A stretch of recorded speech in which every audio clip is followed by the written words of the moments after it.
글로벌 금융경제 움직임 알아보는 시간입니다. 네, 오건영의 똑똑한 금융, 오건영 신한은행 WM그룹 부부장과 함께하겠습니다. 어서 오십시오. 네, 안녕하세요. 네, 안녕하세요. 네. 오랜만에 뵙겠습니다. 네, 최근 그 시장 관심 온통 미국 중앙은행이죠. 연방준비제도에 좀 쏠려 있는 것 같습니다. 네. 연준 회의 정례 회의 의사록이 공개됐다고 하던데 어떤 네. 내용입니까? 이제 연준 회의가 12월 달에 있었고요. 네. 그 회의가 있은 지로부터 딱 3주 정도 지나게 되면은 그때 어떤 얘기가 있었는지 그 의사록이 이제 공개가 됩니다. 네. 그 의사록에 이제 다양한 내용들이 담겨 있는데요. 크게 몇 가지만 말씀을 드리면 테이퍼링 속도를 갖다 빨리 가져가자라는 논의가 있었던 거. 예, 거기에 대한 부분들하고 그다음에 이번에 테이퍼링 속도를 조금 빠르게 가져가기로 이제 의결을 했는데 그게 이제 만장일치였다라는 얘기가 이제 담겨 있었고요.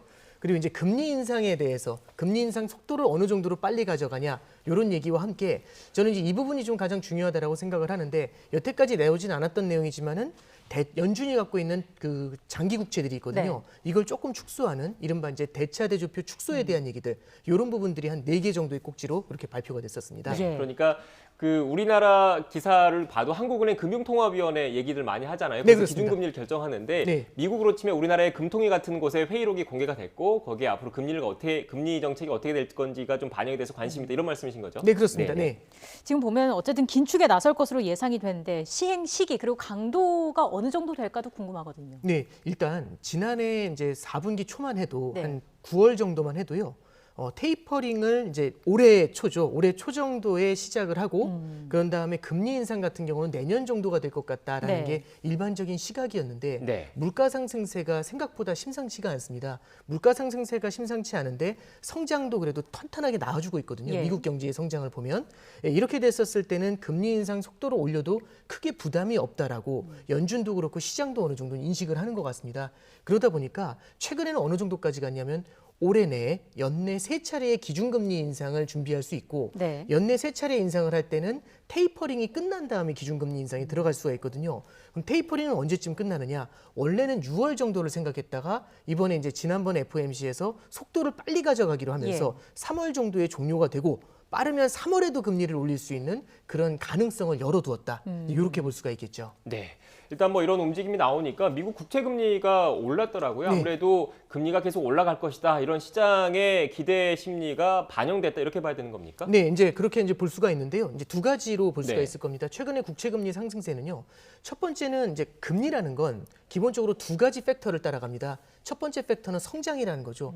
경제가 탄탄하게 성장을 하면 사람들은 돈을 빌려가지고 투자를 늘리게 되거든요, 기업들이. 그럼 돈을 빌리는 과정에서 돈에 대한 수요가 늘어나니까 금리가 올라가게 되겠죠.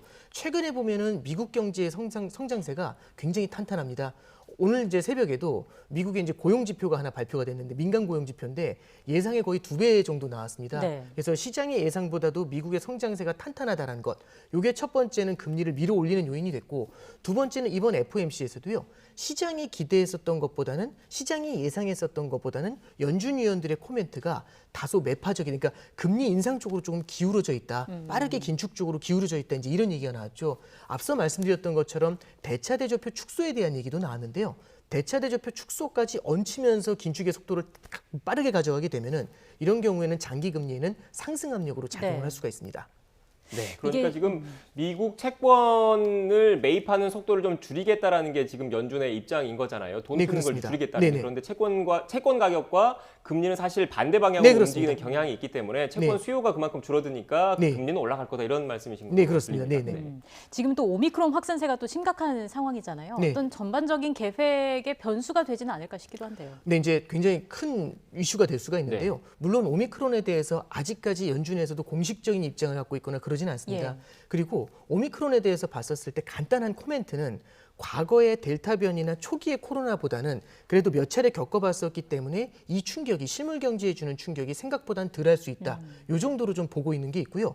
다만 이런 오미크론 변이가 물가 상승이라든지 아니면 실물 경제의 급격한 둔화로 연결됐었을 때는 이럴 때는 연준도 바라볼 수밖에 없다라는 코멘트를 하고 있죠. 그래서 물가가 오르니까 시장에서는 올해 연내 기준금리 3번 인상할 거야라는 예상을 하면서 네. 연준 위원들한테도 물어보거든요. 3번 인상한다고 하는데 어떻게 생각하십니까?라고 하는데 여기에 대해서 원론적으로 데이터 디펜던시다라는 얘기를 계속 이제 반복해요. 뭐냐면 앞으로 실물 경제의 흐름이 지금과 같은 상황이라면 세 차례 인상을 하겠지만 이제 말씀해 주셨던 것처럼 오미크론의 변수 등으로 인해서 실물 경제가 갑자기 급격히 식는 모습이 나타났을 네. 때는 이런 경우에는 금리 인상의 속도를 조절할 수 있는 여지를 열어둔 거겠죠.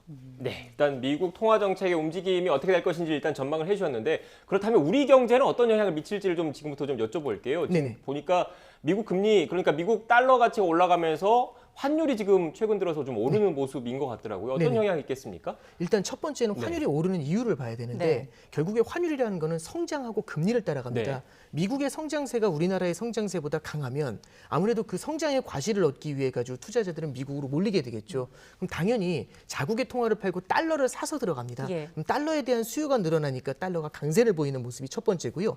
두 번째는 미국의 금리 인상 속도가 시장의 예상보다 빨라진다라고 하니까 달러화를 보유했었을 때 더 많은 메리트를 받을 수 있다라는 것.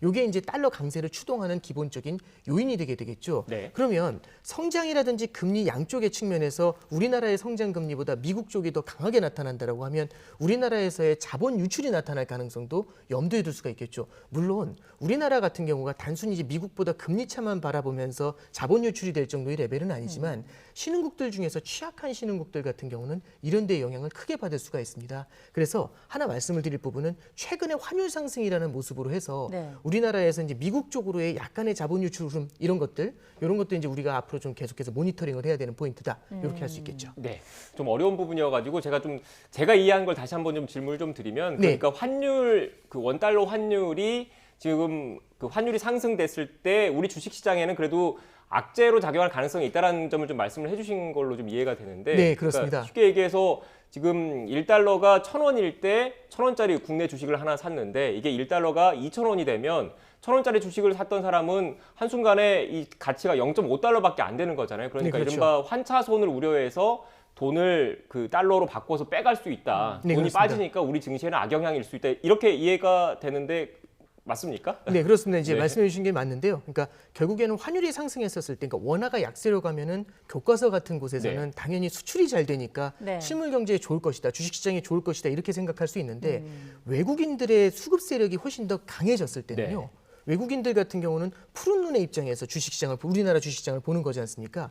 그러면은 달러를 팔고 원화를 사서 들어옵니다. 근데 말씀해 주셨던 것처럼 원화가 약세로 가게 되면 네. 제가 팔았던 달러가 더 비싸지고 제가 사들인 원화가 약해지는 거잖아요. 예. 그러면 그만큼 앉은 자리에서 환차손이 발생하게 됩니다. 그럼 외국인들이 이탈하려는 수요를 가져오게 되죠. 그래서 환율이 너무 많이 오를 거란 그런 기대감이 생기면 주식시장에서 외국인들의 수급이 약해지면서 주식시장에는 악재로 작용하는 경우들이 많습니다. 네. 이 흐름은 언제까지 좀 이어질까요? 당분간은 환율이 상승 압력을 받을 수밖에 없을 것 예. 같은데요. 지금 보셨던 것처럼 지난해 4분기부터 계속해서 시장이 기대했던 것보다 미국 연준의 그 긴축 속도가요 조금씩 빨라집니다. 네. 원래는 올해 뭐 한 번 정도 올린다고 했다가 지금 3번까지도 올라갔죠. 그리고 이번에는 아까 말씀드렸던 것처럼 여태까지 얘기하지 않았던 대차대조표를 축소한다라는 얘기까지 같이 담았습니다. 그럼 시장이 기대했던 것보다 조금씩 긴축의 시그널을 세게 던지고 있거든요.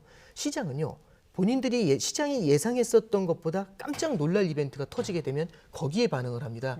그래서 이게 최근에 환율 움직임을 보시면 시장이 예상했던 것보다 연준의 긴축폭이 더 강해질 것 같으면 네. 환율이 툭툭 튀어 올라가는 그런 모습이 나타나죠. 그래서 아직까지는 연준이 긴축의 고삐를 계속 당기고 있는 만큼 이런 것들은 단기적으로는 환율의 상승 압박으로 작용하지 않을까 그렇게 보고 있습니다. 네. 하지만 또 우리 그 주식 시장이라는 게 꼭 환율에 영향만 미치는 거 아니지 않습니까? 네, 그렇습니다. 우리 기업들의 실적이 좋았을 경우 또는 실적이 좋을 거라는 기대감이 있을 경우에는 또 주식 시장에는 호재로 작용할 수 있는 거 아닙니까? 물론 그렇습니다. 네. 그러니까 결국에는 수급이라는 요인도 있겠지만 네. 실물 경기라든지 우리나라의 수출 경기라든지 이런 것들이 이제 복합적으로 작용을 하겠죠.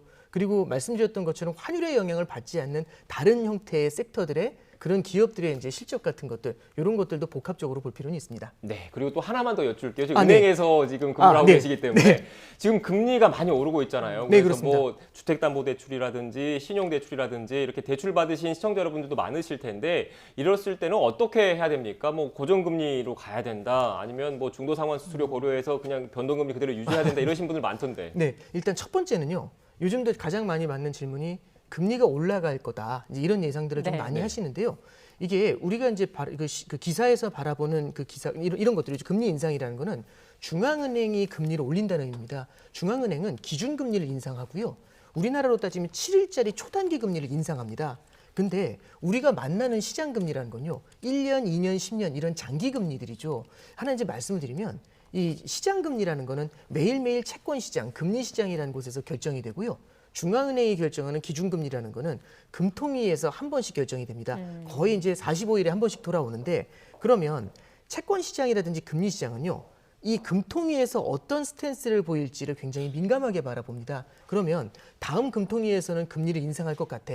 앞으로 6개월 동안 금통위에서 2번 정도 기준금리를 올릴 것 같아. 이렇게 하면 이걸 미리 땡겨서 반영하는 경우들이 있죠. 네. 주식시장에도 선반영이라는 얘기가 나오지 않습니까? 네. 그러면 지금도 금리가 뛰어 올라간 요인이 이렇게 기준금리가 인상될 것 같다라는 그런 기대감을 일정 수준은 좀 반영한 부분이 있겠죠. 이런 경우에는 기준금리가 오르더라도 생각보다 그 폭이 높지는 않을 수 예. 있습니다. 그러면 생각보다 그 폭이 높지 않다라고 딱 봤을 때는 변동금리하고 고정금리는 이제 나중에 상품을 좀 보실 필요가 있지만 둘이 갖고 있는 기본적인 현재의 금리 차이가 있어요. 이런 것들하고 같이 비교를 해보시는 게 첫 번째 포인트고 두 번째는 중도 상환 수수료도 있지만 하나 더 말씀드리면은 대출의 기간도 되게 중요합니다. 네. 단기적으로 올해 1년은 금리가 올라갈 수 있지만 그 이후에 만약 금리가 내려간다라면 그렇죠. 단순히 지금의 금리 인상, 한두 번의 금리 인상을 바라보면서 대출금리에 대해서 변동 고정을 결정하는 거는 조금은 성급한 거 아닌가, 예. 좀 더 많은 요인을 봐야 되는 거 아닌가, 예, 그렇게 조언해 드립니다. 네, 알겠습니다.